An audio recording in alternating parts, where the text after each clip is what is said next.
বাড়িতে যাব বলে এখন থেকে হাতের সব কাজ গুছিয়ে নিচ্ছি, কারণ হাতে আর বেশি টাইম নেই। বাড়ি থেকে আসার দুদিন আর বাড়িতে যাওয়ার আগের দুদিন আমার কাছে এত বাজে লাগে, ভিডিওটা দেখলেই বুঝতে পারবে। হ্যালো এভরিওয়ান, গুড মর্নিং সবাইকে। আশা করি তোমরা সবাই খুব ভালো আছো, আর আমরাও কিন্তু বেশ ভালো আছি। তো ঘড়িতে এখন সময় সকাল 6টা, আর আমি আজকে অনেক তাড়াতাড়ি ঘুম থেকে উঠে পড়েছি। তো রোজই তো ঘুম থেকে ওঠার পেছনে একটা কারণ থাকে, মনুসোনাকে স্কুলে পাঠানো। তো আজকে কিন্তু মনুসোনাকে স্কুলে পাঠানোর কারণে আজকে তাড়াতাড়ি ঘুম থেকে উঠিনি। মনুসোনার স্কুল তো এখন ছুটি চলছে, আপনারা জানেনই, আগের ব্লকে আমি বলেছিলাম। আজকে ঘুম থেকে ওঠার কারণ হচ্ছে এটাই যে হাতে মাত্র আর একদিন বাকি আছে, কাল বাদে পরশু আমরা বাড়িতে রওনা দেবো। তো সেই জন্য আজকে আমি পর্দাগুলো খুলে দিলাম।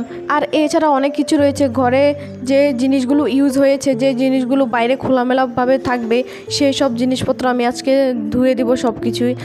আর বাইরে যত ইউজেবল জিনিস থাকবে, যতটুকু পারবো সবটুকুই আমি ফোল্ড করে বা যেরকমই করে ওয়ার্ড্রোবের মধ্যে রেখে যাব, যেন ধুলাবালি নষ্ট না হয়। প্রথম যখন কোয়ার্টারে এসেছিলাম তখন কিন্তু আমি এসব কিছুই করতাম না, পর্দা লাগানোই থাকতো। ঘর যেরকম নর্মালি আমার সাজানো গুছানো থাকে সেরকমই রেখে আমি একবার বাড়িতে ছুটিতে গিয়েছিলাম 1 মাসের জন্য। তো আমি জানেন একদমই ভাবিনি যে কোয়ার্টারে ফিরে এসে আমি এই অবস্থা দেখব। কোয়ার্টারে এসে তো মানে আমার চোখ এত বড় বড় হয়ে গেল কোয়ার্টারের দুরবস্থা দেখে। চারিদিকে এত ধুল জমেছিল যে আমি যদি আঙ্গুল দিয়ে কোনো কিছু ফ্লোরের মধ্যে আঁকি না, সেটা না ছবির মতো হয়ে যাচ্ছিল, ড্রয়িং হয়ে যাচ্ছিল, মানে বুঝতে পারছেন যেরকমটা হয়। আর ওই ঘরের মধ্যে যত জিনিসপত্র ছিল সব কিছুর মধ্যে ধুলাবালি জমে অনেক নোংরা হয়ে গেছিলো। তখন তো মনুসোনাটা অনেক ছোট্ট ছিল, এই ছোট্ট মেয়েটাকে নিয়েও কাজ করতে না অনেকটা সময় লেগে গেছিলো, অনেকটা কষ্ট হয়েছিল আমার। তারপর থেকে আমি বুঝতে পেরেছি যে না, বাড়িতে যাওয়ার আগে আমি সব কিছু প্যাকিং করে যাব, সেটাই ভালো হবে। তো সেজন্য এখন থেকে ঘরে যা ইউজেবল জিনিস থাকে, পর্দা, ড্রেসিং টেবিলের কাভার, ফ্রিজের কাভার, ওয়ার্ড্রোবের কাভার, সব কিছু আমি ভালো করে ধুয়ে প্যাকিং করে রেখে যাই। আর আসার পরে না আমার আর একটা সমস্যা হয় না। আসার পরে আমি শুধু ঘরটাকে ঝাড়ু দেই আর পোছাটা লাগাই, আর মাকড়সার জাল থাকলে ওগুলোকে ভেঙে ঘরটাকে ভালো করে পরিষ্কার করে তারপর যেখানে যেটা ছিল সবগুলো ভালো করে একটু সেট করে নিই। তো এটাই আমার সুবিধা হয় এখন। আমি সবসময় এখন ছুটি গেলে এরকমটাই করি। আর এটা তো স্বাভাবিক, বাড়িতে যদি কেউ না থাকে, 2 থেকে 3 দিনও যদি কেউ না থাকে, বাড়িটা অনেক নোংরা হয়ে যায়। সেই জায়গা তো আমরা 1 মাসের জন্য যাচ্ছি, এটা তো নোংরা হবেই। আমরা তো রোজ কত ঝাড়ু পোছা করে রাখি, কিন্তু ডেলি যদি কেউ কিছু না করে ঘর তো নোংরা হবেই না। আর মনুসোনা তো দেখলেনি, ওর বন্ধুর সঙ্গে খেলা করছে। তো হঠাৎ এসে বলছে, মাম্মি আমাদের কিছু খেতে দাও। তো ওদেরকে একটু বেদানা ছিল ঘরে, একটা বেদানা কেটে দিয়ে দিলাম। আর এখানে দেখুন সকালবেলা যে পর্দাগুলো, বেডশিটগুলো আর জামা কাপড় কিছু যা ছিল ধুয়ে দিয়েছি, সেগুলো এখন বাইরে থেকে তুলে নিয়ে আসলাম। এখন আপনাদের সঙ্গে গল্প করতে করতে এগুলোকে ফোল্ড করে নিই।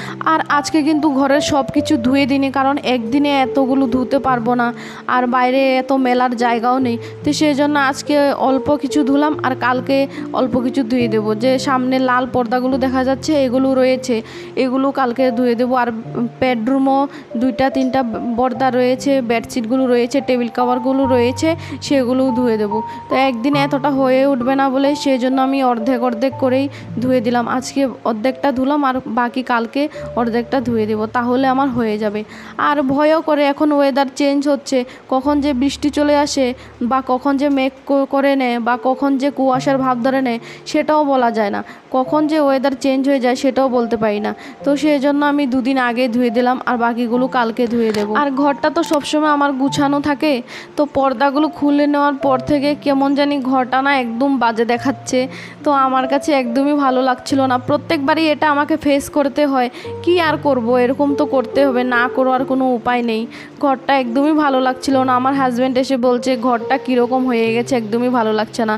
তো নিন, গল্প করতে করতে এখানে সব কিছু আমার গুছানো হয়ে গেছে। আর হ্যাঁ, এগুলো তো দেখাতে ভুলেই গেছিলাম, এই যে ফ্লাওয়ার বাসে ফ্লাওয়ারটা, এটাও ধুয়ে দিয়েছিলাম। তারপর ঠাকুরের আসনের যে ফুলগুলো, মালাগুলো ছিল, ওই মালাগুলোকেও ধুয়ে দিয়েছিলাম। আমি এগুলোকেও প্যাকিং করে রেখে যাই। তো সন্ধ্যাবেলায় আবার এখন 3জন মিলে বেরিয়ে পড়লাম একটু ঘুরতে। আর দেখুন হালকা হালকা কুয়াশা কিন্তু পড়ছে।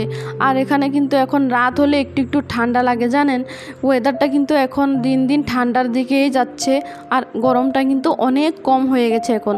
তো ভাবলাম এখানেও তো দুর্গাপূজা হচ্ছে, আমাদের ওইদিকে দুর্গাপূজা বলে আর এখানে বলে নবরাত্রি। আমরা বলি দুর্গা পূজা আর এখানে বলে নবরাত্রি। নামে ফারাক হলে কি হবে, কিন্তু মেইন তো দুর্গা মায়েরই পূজা হয় না। তো এখানেও কিন্তু ছোট্ট ছোট্ট প্যান্ডেল করে অনেক পূজা হচ্ছে। তো ভাবলাম বাড়িতে তো চলে যাচ্ছি, এখানে পুজোগুলিকে খুব মিস করব। তো একটু ঘুরে যাই আর আপনাদেরকেও একটু দেখাই কত সুন্দর করে এখানেও পূজা করে। তো হয়তো আমাদের ওই দিকের মতো এত বড় প্যান্ডেল হয় না, কিন্তু এখানে ছোট ছোট প্যান্ডেল হলো এত সুন্দর করে সাজায়। আপনারা হয়তো দেখছেন, দেখে বুঝতে পারছেন কত সুন্দর করে সাজিয়েছে।